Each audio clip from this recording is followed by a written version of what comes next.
Hello. Hello, नमस्कार. रघुवीर अमात्य अण्णा बोलताय का? हो, मीच बोलतोय. पण आपण कोण हे सांगण्याआधी हा फोन नंबर तुम्हाला कोणी दिला ते सांगा. मी तुमच्या घरी गेले होते. रंगनाथ, त्याला मी सक्त ताकीद दिली होती की हा नंबर कोणालाही देऊ नकोस, तरी दिला. हे बघा अण्णा, प्लीज, आय एम सॉरी, पण तुम्ही रागवू नका. अगं, राग, लोभ, मत्सर, द्वेष, अहंकार या सगळ्या माझ्या यादीत न येणाऱ्या गोष्टी आहेत. तेव्हा तू काहीच काळजी करू नकोस. मी मुळीच रागावलेलो नाहीये, पण त्या रंगनाथाला एवढी ताकीद देऊन सुद्धा त्याने तुला नंबर दिला, म्हणजे तुला माझी गरज असली पाहिजे. हो. नाव काय तुझं? मी प्रियांका. प्रियांका, मी तुला जरूर मदत करीन, पण समोरासमोर बसून. पण अण्णा, तुम्ही शिकागोलात आणि मी इथे मुंबईत. अगं, तुम्ही नव्या पिढीतली मुलं, तुमच्या तोंडून ही अशी विधानं ऐकली म्हणजे मला माझंच कौतुक वाटतं. दूर असलो तरी व्हिडिओ कॉल करायचं तंत्रज्ञान आलंय ना या जगात. का तुझ्यापर्यंत अजून पोचलं नाही ते? हा, नाही, ऑफकोर्स चालेल. हे बघ, मी एकेकाळचा मानसोपचार तज्ज्ञ आहे आणि ज्याचा मला इलाज करायचा आहे त्याच्या समोर बसून, चेहरा पाहून, त्याच्याशी प्रत्यक्ष बोलून निदान करायची सवय आहे मला. ओके. आणि हो, वेळेच्या बाबतीत मी अतिशय काटेकोर आहे. तेव्हा भारतीय वेळेनुसार रात्री ठीक 12 वाजता व्हिडिओ कॉल कर मला. चालेल. ना 1 मिनिट लवकर, ना 1 मिनिट उशिरा. उरलेलं व्हिडिओ कॉलवरच बोलू. थँक्यू सो मच अण्णा. शुभम भवतु.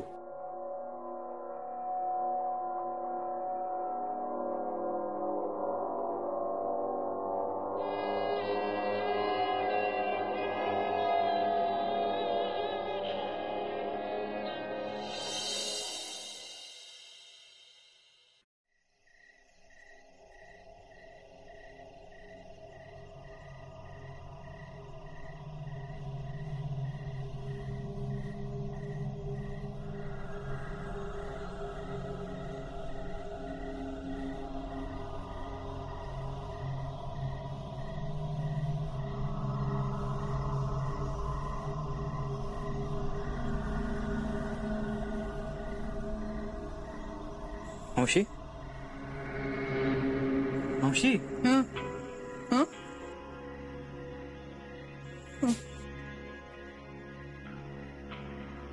मी इथे कुठे? मी पण तेच विचारतोय मावशी, तू एवढ्या रात्री इथे काय करतेयस? ते कदाचित उशीर झालाय ना. हो, उशीर झालाच आहे मावशी, म्हणून जाऊन झोपतो. मी झोपेन थोड्या वेळेत. आणि प्रियांका? तिचं मला माहित. सिद्धार्थ, अरे मला माहिती तू काय म्हणणार आहेस. प्रियांकाशी बोल, तिला समजून घे, तिच्याशी भांडू नकोस वगैरे वगैरे. अरे हो, पण मी फक्त एवढंच. मावशी, तिच्याशी बोलून काही फायदा होणार नाही, आणि बोलून प्रश्न सुटतील असं फक्त तुला वाटतंय. तिला पण वाटतंय. तिची अपेक्षा आहे की तू तिच्याशी बोलावंस. हे बघ सिद्धार्थ, तू जर आता बोलला नाहीस ना तर वेळ निघून जाईल,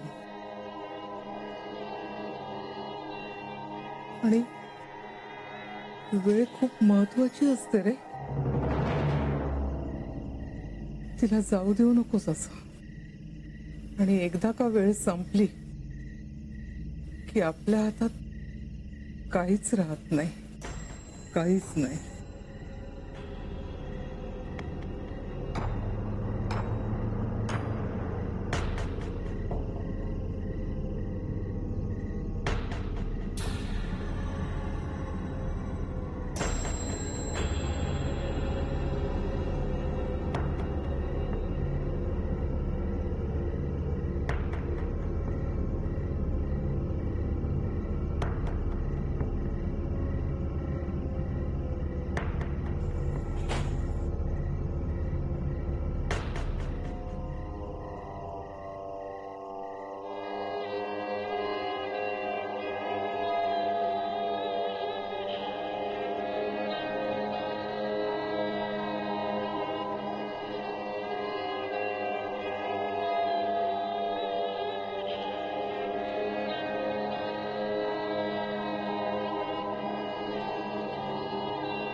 प्रियंका यू देयर?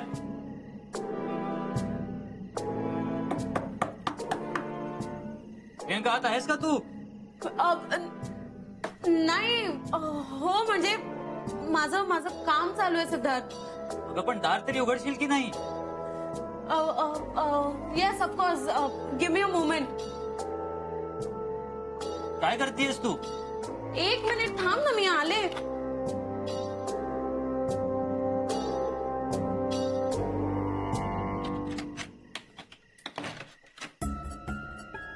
काय चालू आहे? काय करतेस तू?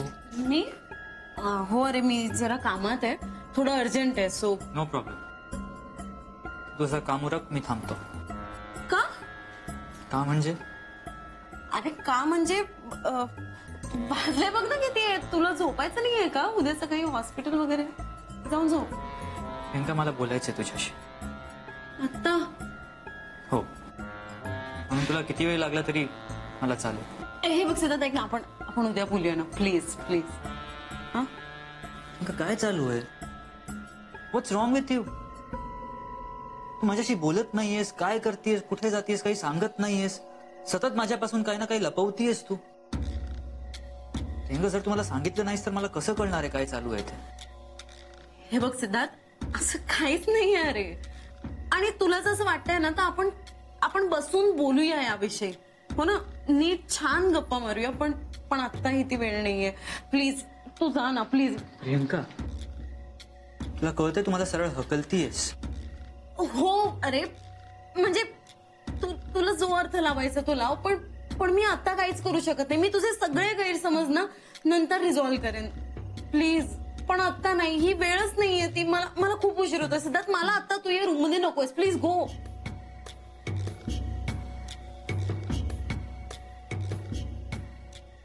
हो सिद्धार्थ, जस्ट लीव.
अण्णांनी एक्झॅक्टली 12 वाजता फोन करायला सांगितलेला. सिद्धार्थ येऊन सगळं गोंधळ केला.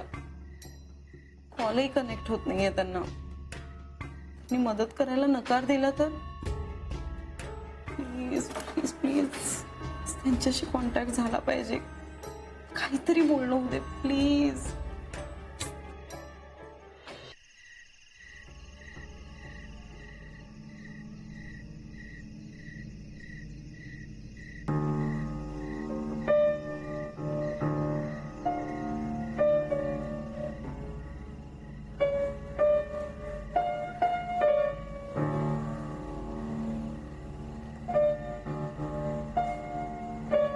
निरंजन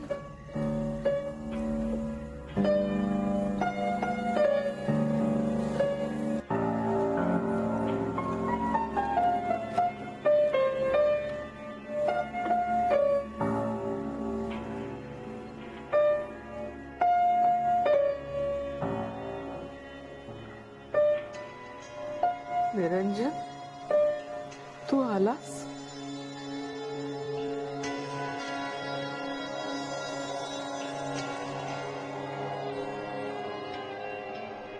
आई तुला तुला आठवतंय लहानपणी मला वाटायचं की आपण पियानो वाजवावा, म्युझिशियन व्हावं.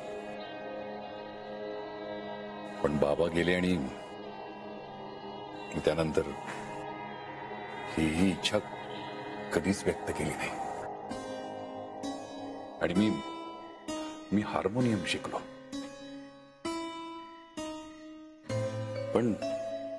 पण ते पियानो वाजवायचं स्वप्न मनात तसंच राहिलं होतं. पण आपल्या सिद्धार्थला बरोबर माहिती होतं आणि त्यानं हा पियानो माझ्यासाठी इथे आणला. आपल्या घरात हा तसाही मावला नसताच म्हणा. पण तुला माहितीये त्यानं हा पियानो इथे आणण्यामागे त्याची इच्छा वेगळी होती की मी इथे येत राहावं, या घराला आपलं मानावं, त्याला भेटत राहावं. आणि माझी सगळी स्वप्न पूर्ण व्हावीत आणि ती स्वप्न पूर्ण होताना त्यानं ती बघावीत, ही खरी इच्छा होती.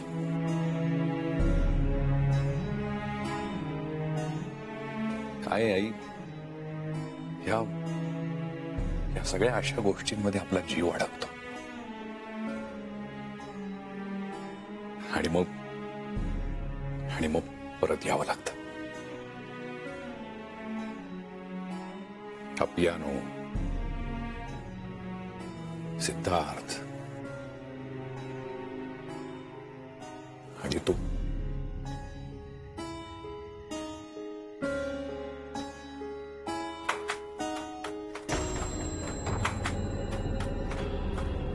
मावशी काय झालं? एवढ्या रात्री इथे काय करतेयस?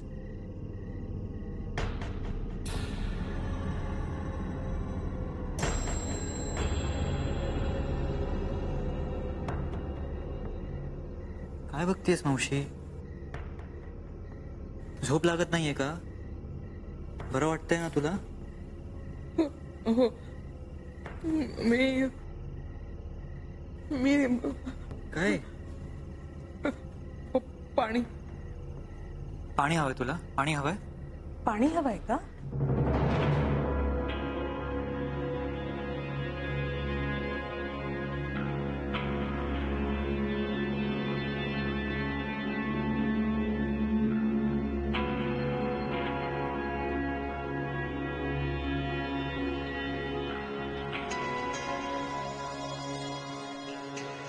अगं पाणी तरी पिऊन जा मावशी.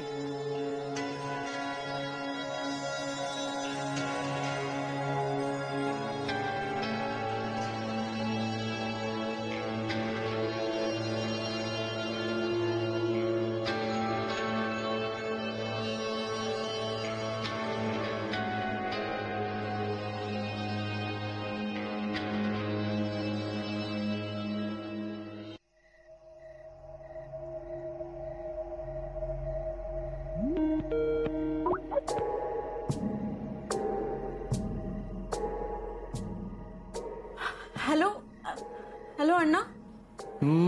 12 वाजून बराच वेळ झाला नाही का? I am extremely sorry.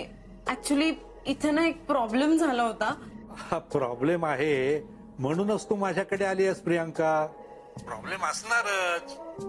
असो, मगाशी तुझा आवाज ऐकून मला हे जाणवलं की कसलीशी भयंकर भीती उराशी बाळगून आहेस तू. आणि त्या चिंतेपायी मी स्वतःहून व्हिडिओ कॉल केलाय तुला. Thank you so much. खरंच थँक्यू. आता मला सांग, काय आहे ती गोष्ट जिची इतकी भीती वाटते तुला, त्रास होतोय तुला? ऍक्च्युली अण्णा, एक बाई आहे, रमा नाव आहे तिचं. जे काही आहे ते सविस्तर सांग, काहीही न लपवता.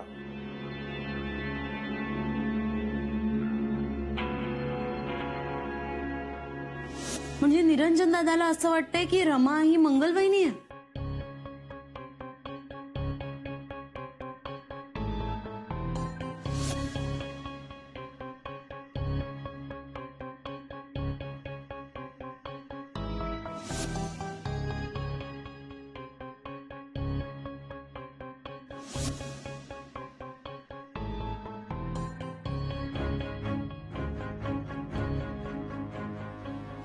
तुम्हाला सांगते,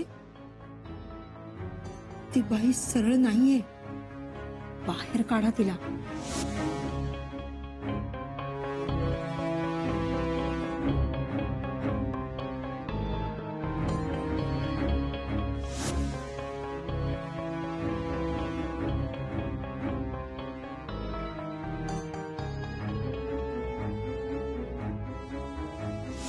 आमचं सगळ्यांचं असं मत आहे की मंगल आणि रमा या दोघी कनेक्टेड आहेत, कारण रमा तिच्यासारखी वागते. निरंजन दादालाही तेच वाटत होतं आणि या सगळ्यामध्ये त्याने सुसाईड केलं आणि आता ती आमच्या घरात येऊन राहते आणि मला कळतच नाहीये मी काय करू. म्हणजे तुला असं म्हणायचंय की मंगल ही रमाच्या रूपात येऊन घडलेल्या गोष्टींचा सूड उगवते? हो. मग मी तुला सांगतो की असं काही नाहीये. म्हणजे भूत, प्रेत, आत्मा, परकाया प्रवेश या सगळ्या थोतांग गोष्टी आहेत. काय तुम्ही हे म्हणताय? हो, हे मी म्हणतोय आणि मी कायम हेच म्हणतोय. I am sorry but I just can't believe it. हे बघा अण्णा, मला वाटलं होतं की तुम्ही मला मदत कराल, पण तुमचं बोलणं ऐकून असं वाटतंय की तुम्ही सिद्धार्थ सारखंच बोलताय सगळं. अर्थातच मी त्याच्यासारखं बोलतोय याचं कारण आम्हा दोघांमध्ये एक समान दुवा आहे. आम्ही दोघेही डॉक्टर आहोत. मी निवृत्त झालोय, परंतु मेडिकल सायन्स मी अभ्यासक आहेच. परंतु मुद्दा हा आहे प्रियांका, की जसा आमच्यात एक समान दुवा आहे तसा मंगल आणि रमा यांच्यातही असणार आणि तुला तो शोधायला हवा. तेच तर मी सांगते तुम्हाला अण्णा की ती बाई मंगल आहे आणि मला स्वतःला अनुभव आहे या गोष्टीचा आणि मला काय बाकी अनेक लोकांना हा अनुभव आहे आणि तुम्हाला माहितीये का, तिच्यामुळे कित्येक लोकांचे जीव गेले तिकडे. आणि तुम्ही शांत राहा प्रियांका, शांत राहा. मी तुला मदत करेनच, परंतु तू आधी स्वतःला मदत करायला पाहिजेस. म्हणजे या जगात भूत नसतं असं मी म्हणालो, पण सकारात्मक आणि नकारात्मक शक्ती असतात. तुझ्या आयुष्यात नकारात्मक शक्ती भरल्या आहेत, ज्या मला जाणवतात, पण त्या कित्येकदा आपल्या आपण निर्माण केलेल्या असू शकतात. तेव्हा सगळ्यात आधी माझ्यासाठी आणि स्वतःसाठी एक काम कर. काय? नकारात्मक विचार करणं थांबव. जितका नकारात्मक विचार करणं कमी करशील, तितकी जास्त उत्तरं तुला सापडतील. आणि दुसरी गोष्ट, रमा आणि मंगल यांचा नेमका काय संबंध आहे ते शोधायला लाग. पण मी प्रियांका, या जगात भूत नाहीत, पण भूतकाळ आहे. हा, प्रत्येकाचा भूतकाळ त्याच्या वर्तमानाची आणि भविष्याची पानं उलगडत असतो. रमा आणि मंगल यांच्या भूतकाळात डोकावून पहा, तुला नक्कीच काहीतरी सापडेल. शुभम भवतु.